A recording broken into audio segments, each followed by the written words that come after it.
I work in a coke forge, so I'm not very practiced about welding in a gas forge, especially drop tong welds.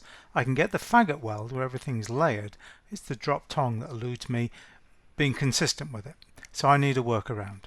Here's a project that I teach for basic forge welding in a solid fuel forge, so coal or coke, and I'm trying to convert it into a gas forge appropriate project. For the basket handle, start with two 12-inch lengths of 1/4-inch round bar. I put them side by side and then I make a chalk mark. I take one bar, turn it around end for end, and then somewhere between those chalk marks is the real middle of the bar, and I mark it accordingly. Take the dimple and place it on the side as you bend the bar, that way you can always find it.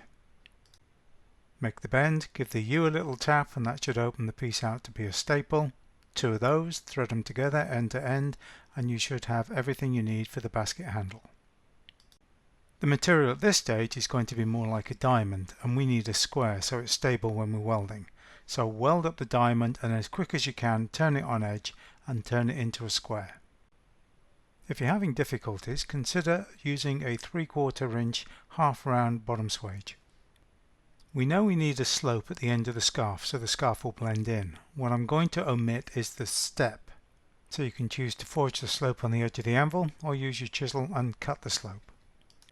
For the shaft, I'm going to use a bit of 3/8 square bar that I'm going to upset the end and then chisel cut to give the slope to the scarf, and that is going to be drilled with a 9/64 hole.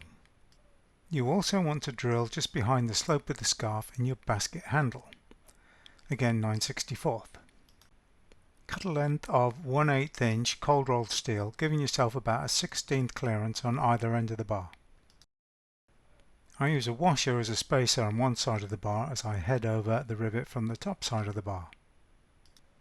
As soon as I got one rivet set, I turn the bar over, head over the other rivet. As far as the gas forge is concerned, this is now a faggot weld and a lot easier to deal with.